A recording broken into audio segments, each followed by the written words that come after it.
نه هسین جی نگهیشتم جبر کو جدسپه دا سه پیواژو مش بوی او پروژه دیار کریه مینان بیشم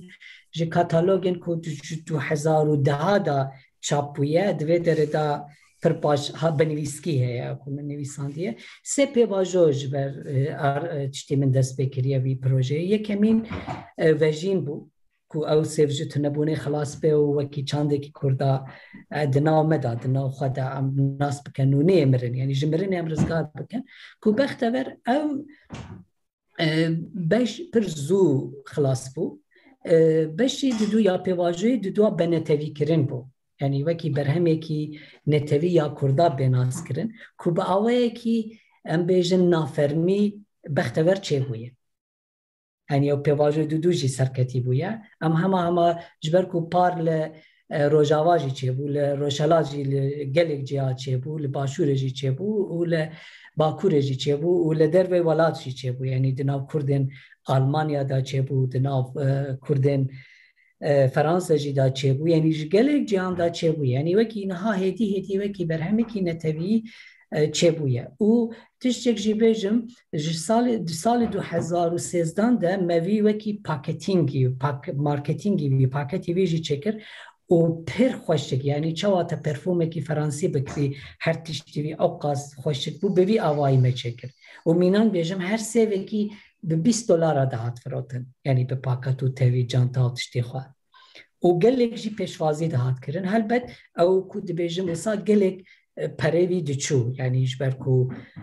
بالباشور تنکاری بوی وان پاکتا چه بکی جدر وی ولات دهات شمرا وانا او پروژه جی پر سرکتی بو لی مخابن پشرا کو ایریشن دایش چه بو او کریزن اکونومی لباشور چه بو او مخابن کو بجبوی باشور چاند و هنر جی قد نگرینگ بو همی وانا بون صدم کو او پروژه بی سکناندن لی امنها هدی دخوازن کو لسوی دیجی ام مدرس بکریه آخافتن هنک و ام لبر جاره کردن دست بکن و وکی او پیواژه دوا کو بنتوی کرن با آوایی کی فرمی چنه و مینان بیجم من 2 سالا وی پروژه دا پارلمان کردستانه و دو دورین پارلمان دا بشن راوش چی بیجن لیجنه یا گروپن چاندی به پارلمان دا آخفیمه دو جارا یعنی 2-4 سالا کو رجا دکم روژک جبوی اوینو آشتی دا کردستان دا ام دیار بکن لپرلمان دا و او سیف جیوه کی سمبولاوی بیناس کرن و مخابن نهاد پجراندن لی سال 2013 او سیف بفرمی یعنی بلجعالین وزارت انگشت و گذار وکی دیاری کرده هاتیه ناس کرن